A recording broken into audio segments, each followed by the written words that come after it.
Je suis le bon berger qui donne sa vie pour ses brebis.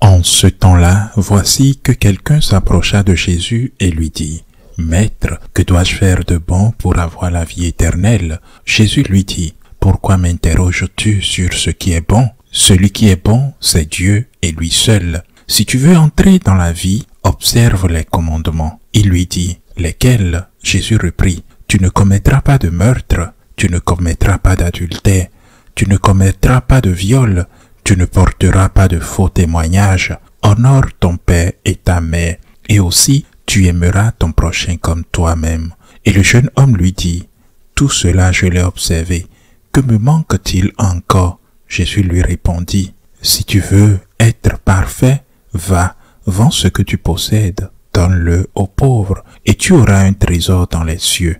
Puis viens, suis-moi. » À ces mots, le jeune homme s'en alla tout triste, car il avait de grands biens.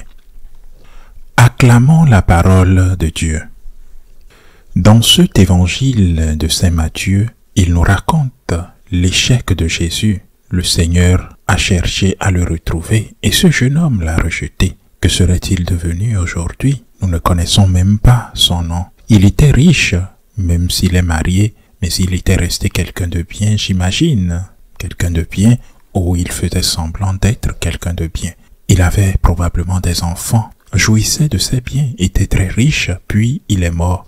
Nous ignorons qui il était, comme je le disais. Nous ignorons même de quoi il est mort, car il était peut-être encore vieux et vivant lors de la terrible destruction de Jérusalem dans les années 1970. Et ses enfants y sont morts, car plus d'1 million de personnes ont été tuées et réduites en cendres et en esclavage.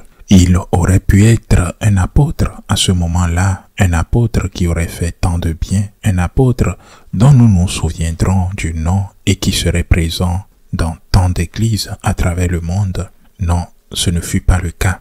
Et c'était un bon garçon parce qu'il accomplit déjà, comme il le dit lui-même, non seulement les commandements, c'est-à-dire négatifs, ceux qui commencent par « tu ne », comme Jésus les appelle, tu ne tueras pas, tu ne voleras pas, tu ne mentiras pas, mais aussi ce commandement positif, qui est la deuxième étape des commandements, qui est d'aimer son prochain comme soi-même. La troisième et dernière étape viendra, aime ton prochain comme le Christ l'aime, imite le Christ. Il accomplit déjà cette deuxième étape, aime ton prochain comme toi-même.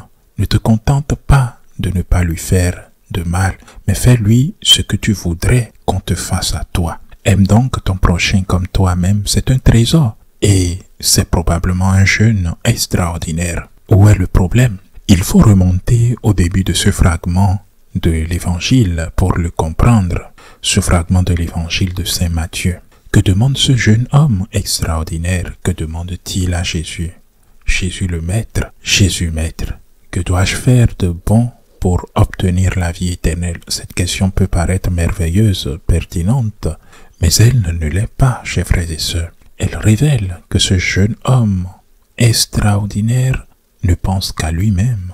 Que dois-je faire pour obtenir la vie éternelle? Il croit en la vie éternelle, absolument, mais il veut tout faire pour l'obtenir. Et si la question avait été différente, la question que doit se poser un catholique, la question que doit se poser un jeune catholique: Seigneur, que dois-je faire pour plaire à Dieu? Que dois-je faire pour aimer Dieu? Voilà la bonne question, voilà la bonne formulation. Parce qu'il pense à lui, même si c'est une bonne chose d'aller au paradis, mais s'il ne pense pas à Dieu, il pense à lui-même. Et aller au paradis est une très bonne chose, quelque chose de désirable, bien sûr, c'est extraordinaire. Est-ce que je veux aller au paradis? Oui. Mais pourquoi est-ce que je veux aller au paradis? Est-ce que je veux être un saint? Oui. Mais pourquoi est-ce que je veux être un saint? Parce que c'est l'essentiel. Pourquoi est-ce que je veux être saint? Par orgueil? Pour me mettre en valeur? Il faudrait donc revoir la motivation. Pourquoi est-ce que je veux être saint? Pourquoi est-ce que je veux aller au ciel? Si votre désir n'est pas d'aimer le Seigneur, Si vous ne voulez pas être au ciel par amour pour Dieu, pour lui plaire, car le Seigneur souffre si vous êtes en enfer, alors revoyez vos motivations. Si vous ne voulez pas être saint par amour pour le Seigneur, car le Seigneur souffre si vous êtes avec le diable, si vous êtes dans le péché, comme un père qui voit son fils s'égarer, si le fils ne veut pas être sur le droit chemin pour ne pas faire souffrir son père et ne veut être sur le droit chemin qu'en pensant à lui-même, alors il y a de l'amour propre, de l'égoïsme, chers frères et sœurs.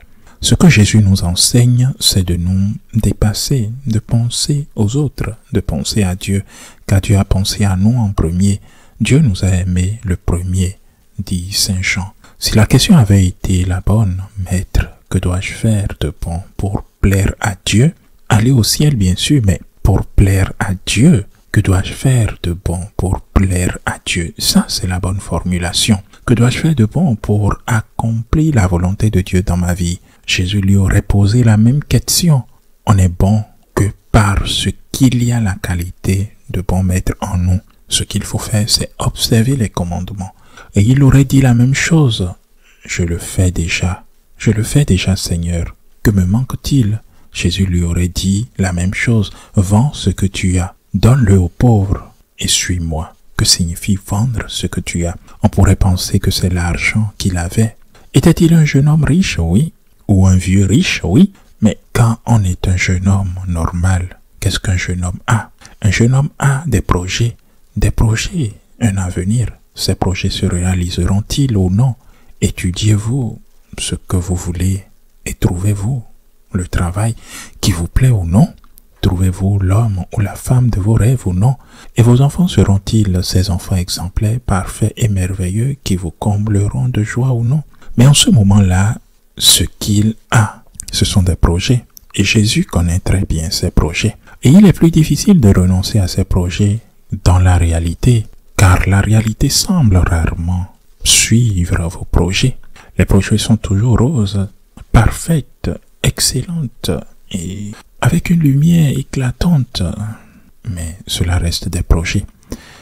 Vous rêvez avoir des enfants angéliques, une femme extraordinaire, un mari fantastique, un poste idéal, vous gagnez beaucoup d'argent, vous êtes satisfait. Les projets sont toujours roses. Et la vie n'est pas presque jamais rose, chers frères et sœurs, que ce soit pour une chose ou pour 50 choses à la fois. Que faire? Vendre ce que l'on a. Remettez-vous entre les mains de Dieu vos projets. Si vous voulez vraiment aimer Jésus, vendez vos projets, suivez-le. Demandez-vous de l'aide à Jésus. Mais demandez-vous de l'aide à Jésus. Jésus est là pour nous, chers frères et sœurs. Et il sait que si vos jambes tremblent de peur parce que vous pensez ne pas y arriver, alors bienvenue au club.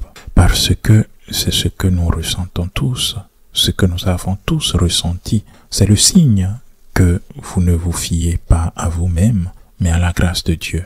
Je me méfie de ceux qui disent « je ne peux pas y arriver, je ne tarderai pas à tomber ». Au lieu de cela, ceux qui disent « je fais confiance à celui qui je suis, à celui que je suis », c'est-à-dire le Seigneur, en lui demandant de l'aide, car sans lui je ne peux rien, en lui demandant de l'aide comme un aveugle, en lui demandant de l'aide comme l'aveugle qui dit à Jésus « j'ai la foi » quand Jésus lui demande « as-tu la foi? Crois-tu que je peux te guérir ?» Et il dit « oui, je crois Seigneur, mais aide-moi, Seigneur, aide mon peu de foi. Seigneur, je veux vraiment, je veux t'aimer. Je veux que mon avenir soit avec toi, que mes projets soient les tiens. Je veux, Seigneur, je veux t'aimer. Et naturellement, je veux être avec toi au paradis un jour, car si je ne suis pas avec toi, je ne serai pas heureux. Je ne serai pas heureux si je ne suis pas avec toi. Mais Seigneur, aide-moi, aide ma petite foi. Donne-moi la force, fortifie mes genoux tremblants. Seigneur, aide ma petite foi. J'invite une fois de plus les adolescents, les jeunes et même ceux qui ont au moins peut dépasser la trentaine, ceux qui ont déjà compris que l'avenir n'est pas rose, à m'écrire, car le Seigneur a besoin de nous. Demandons au Seigneur d'envoyer des ouvriers à sa moisson. Écoutons son appel, et même si nos jambes tremblent de peur, disons-lui, me voici Seigneur pour faire ta volonté. Et ainsi soit-il.